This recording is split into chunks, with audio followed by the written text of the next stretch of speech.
Here we are, Hirsch, and our topic today is not getting attached to the outcome. Now, this is a topic that we came up with based upon our last conversation, which was all about the emotions. So, want to pick it up from there? Yeah, thanks, Nancy, and welcome. Um, I think that we can do a lot. Let me start by saying there's a lot that we can do to influence the way things proceed. There are strategies. There's timing. There's tone, tenor of your messaging, the length of an email that you might send, the words you choose, whether the touch points are on LinkedIn or another social platform or also through email or text. All those things we can dictate and control. What we can't control is what the person on the other side is going to do. And we often attach ourselves, because of all the effort we're putting in, we attach ourselves to the outcome that we want. And it makes sense. We're doing all of this for a reason. But attaching ourselves to that outcome is unrealistic. You made me think of a memory. As a child, I had a weight problem, and so I was on diets a lot of times. And I thought to myself, because I put in a lot of effort, it felt like a lot of effort to lose weight, right, and to restrict my calorie intake, etc. And so I thought, if I just got rewarded for the effort, I just want to get rewarded for the effort. And I think that's kind of what many people walk into situations thinking, that they want the results that they have in mind because they've put in some effort, but we can't control the outcome. Well, and there's that expression A for effort. Yes. What does it mean to you now as you proceed in your efforts? What does A for effort mean to you? So you brought up this immediate thought of the fact that nowadays we give participation trophies to our children. Whether they win or lose, they get a participation trophy. And again, it's like we don't want to leave anyone out, and we want everyone to feel rewarded and feel, a part of things, etc. As opposed to, the truth is, A for effort. I think all of us want A for effort.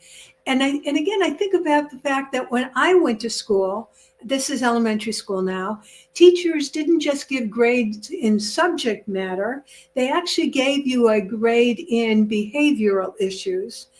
In essence, effort, right? So they graded you on effort. What about you? What's your experience? Well, I was thinking two things. One was that we often say, "But I did everything right." But I did everything right and it didn't go my way. And that again speaks to that fantasy that the things that we do right are going to have a desired outcome that we become attached to that is out of our control. And I have a thought about that, but I wanted to say I'm thinking about E for effort makes more sense. A is a grade. We don't grade ourselves. One of the things I always hated when I was working for other company for like in-house, which has been 20 years since I was in-house somewhere, but when I was, and I would be evaluated, they would say, well, on a scale of A to F, let's say, what grade would you give yourself as a member of the team? And I was always extremely uncomfortable because I felt like that doesn't make any sense. I'm gonna I can give myself a grade, but is that really what they want? Or does that really make sense? So I think E, we can give ourselves an E.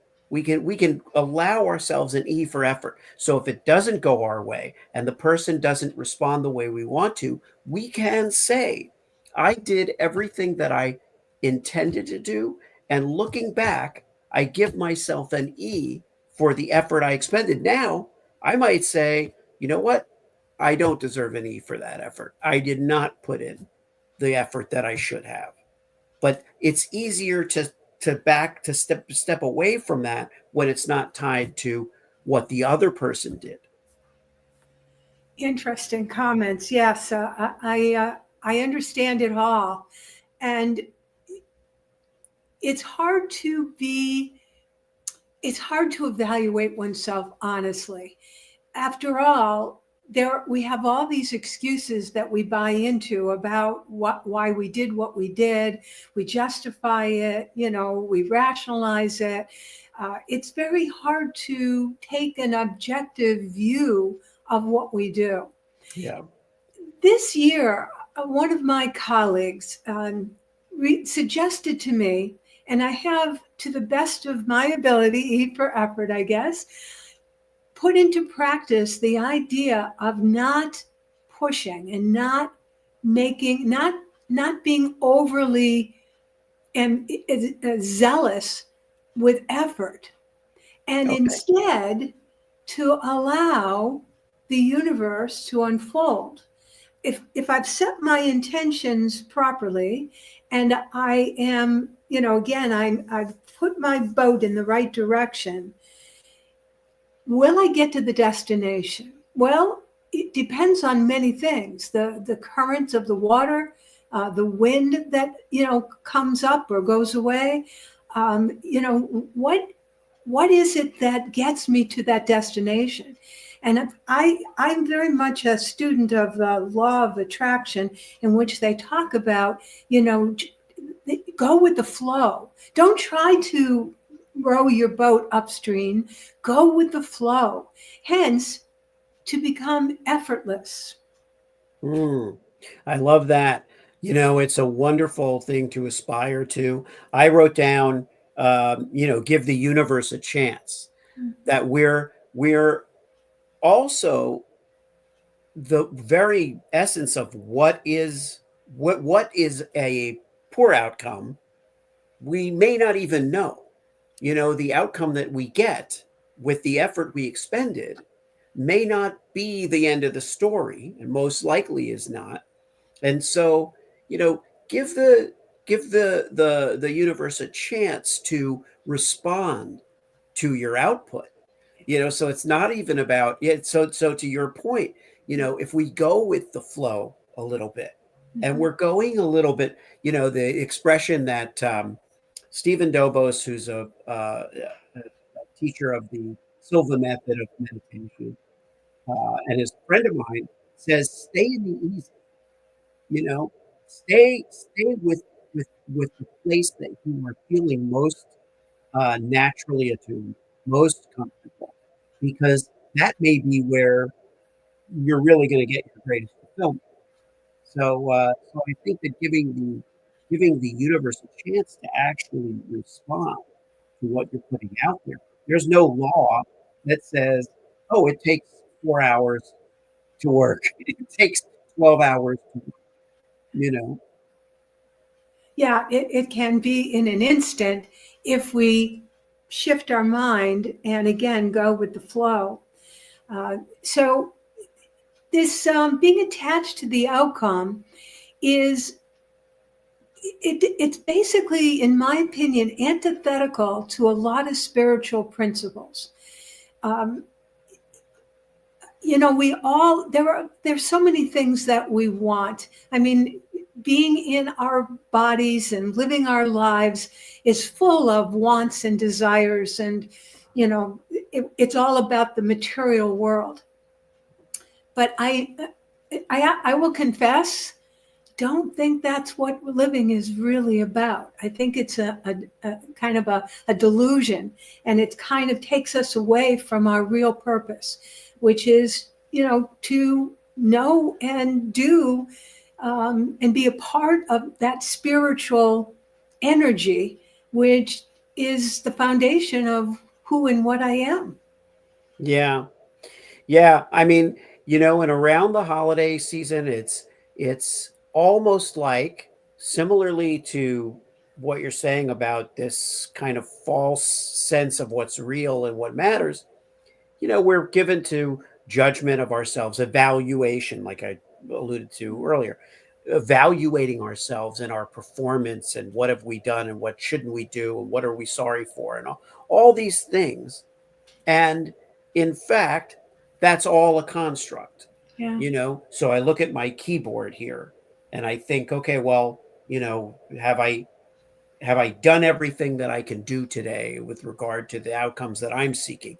Well, okay, but that's a whole construct of what's important, Mhm. and I think that we do lose sight of that. We don't stop necessarily to think, okay, but in the big picture of the world as I can possibly experience it, as I can experience it, Mhm. am I doing everything possible?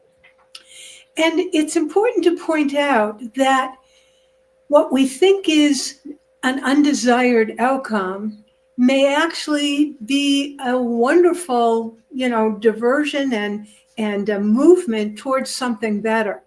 I'm definitely one of the mindset that I am being guided towards my best. And again, I have such narrow vision as to what's best for me Mm. that I don't know that when something fails and it doesn't go my way, that it actually is redirecting me to something better. Because again, this is the time period where we're broadcasting this at the beginning of December. And typically this month, not only is it a party month where we begin to celebrate various holidays and so forth, and we give gifts, whatever, but also because it's the end of the year, it sets off a whole bunch of reflection as to what happened the previous year and setting goals and intentions for the coming year. And all that reflection, again, we can be very harsh on ourselves. We don't have an objective view about who we are. And so how do we evaluate? Often in comparison to others, as opposed to where was I last year at this time? What progress have I made? Now, that to me is a worthy way to reflect on and evaluate our outcomes. And is negativity, I've probably always been somewhat superstitious about negativity. If you say something bad, you're putting it out there. Don't put it out there. But another way to look at it is perhaps my negativity is constructive. Mhm. Maybe I'm recognizing something that I should be paying closer attention to and course correcting. And so, as long as I am using that lesson to further my goals and to improve, it's not detracting. It's not diminishing. It's additive. So a negative can be an additive if you're framing your lessons properly. And so, even for the suspicious of us out there, who are the superstitious of us who are out there and saying, oh, don't say, what if this happens, or what if this doesn't happen? That's okay. That's a lesson. Yeah. And again, we put labels on things, negative and positive. It's just feedback, okay? It's Right. just data.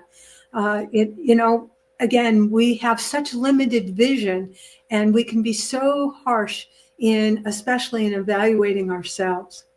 So we need to bring our session to a close. Any last thoughts?